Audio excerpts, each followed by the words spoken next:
Hero Killer Stain versus Hero Hunter Garou. Which one of these men with suppressed emotional problems regarding heroes would come out on top if their sights were set on each other?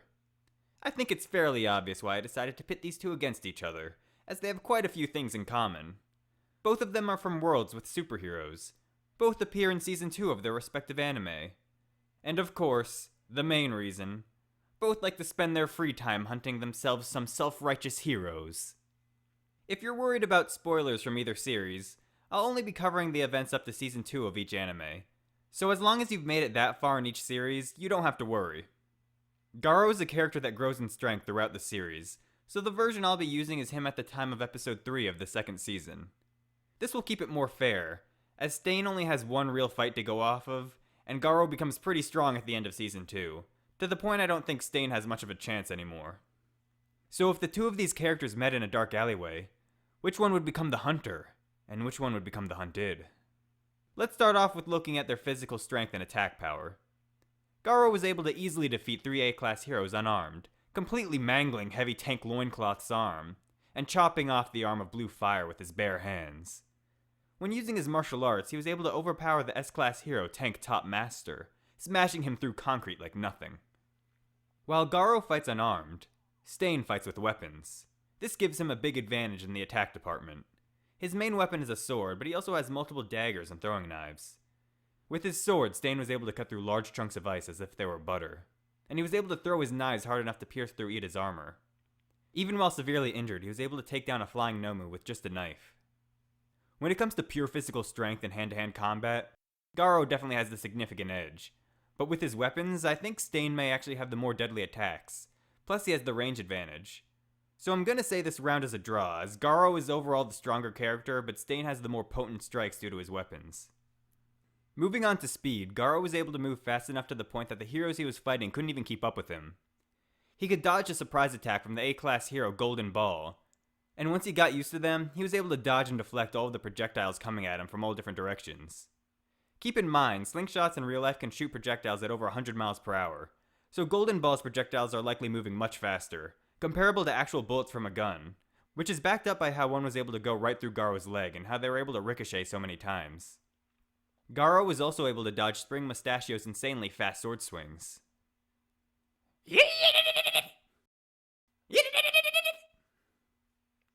Stain is pretty quick on his feet as well, being able to consistently dodge Todoroki's fire and ice attacks and being able to accurately throw his knives into the arm Todoroki was about to shoot fire out of before he could get his attack off.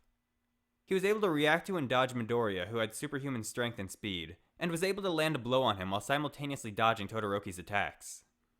He was able to react to Ida's Recipro Burst attack, and with that move Ida was able to go fast enough to where the untrained eye couldn't keep up with him. And while all of these feats show Stain is no slouch when it comes to speed, I have to give this round to Garou. None of the attacks Stain dodged have evidence of being close to actual bullet speed, except maybe Ida's Recipro Burst, but Stain was shown to struggle against that type of speed, so while he might be able to dodge a few of Golden Ball's projectiles, I don't see him dodging them quite like Garou did. Well, it's not always about how much you can dodge, but rather how much you can take and still keep going.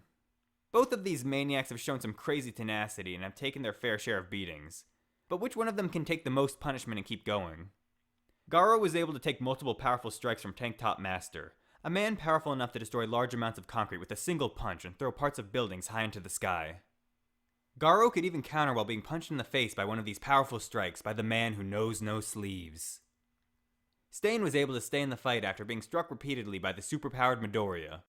Even after taking a blow straight to the cranium, he was able to stay focused and lick up some of Midoriya's blood. Eventually, he was taken down by a double team attack by Ida and Midoriya, but even after all of the damage he suffered, he was still able to get back up, kill a Nomu, and save Midoriya. While bloodied and beaten, he was able to stand proudly and intimidate his foes, even after falling unconscious and having ribs pierced through his lungs. I think you could probably already guess, but Garou wins this round as well. The blows he was able to take just seemed far more powerful, and he was able to walk away from all of his fights without any medical treatment, while Stain had to be sent to the hospital and treated for his grievous wounds. Stain's biggest advantage in this fight is his quirk, which allows him to paralyze his opponents when he licks their blood with his gross cow tongue.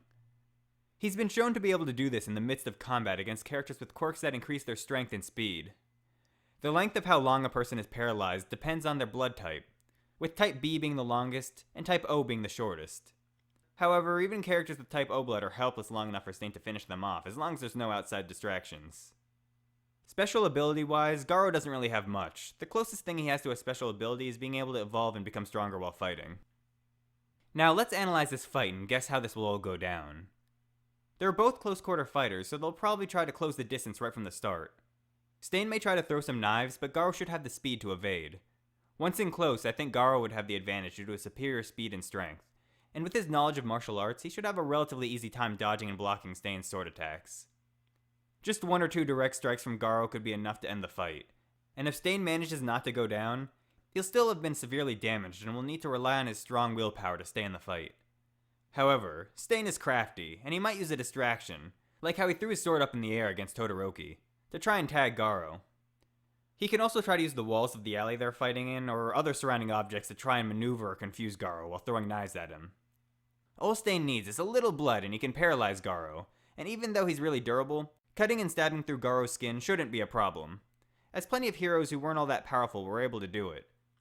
So if Stain does get some of Garou's blood, I think the fight might be over, as Garou would basically just be laying there as Stain turns him into a pincushion.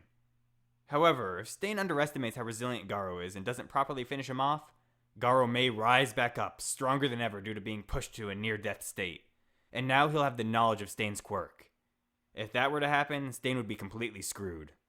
So if he does paralyze Garou, he would need to make sure he's 100% dead before moving on to his next target. I definitely think this fight has the possibility of going either way, but I think Garou would be the one to come out on top more often than not. Garou has the clear stat advantage, and he should probably have the skill advantage as well, considering he's a master of martial arts.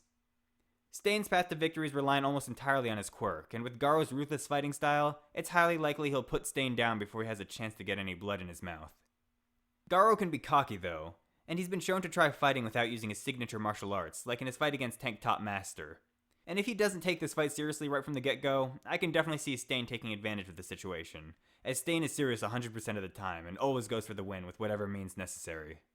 But since Stain needs to rely on Garou's lack of knowledge, cocky nature, and mistakes just for a chance at victory, I can in good faith say he would be the winner of this battle. I deem Garou the Weeaboo Certified Hero Hunting Champion. Keep that creepy cow tongue away from me.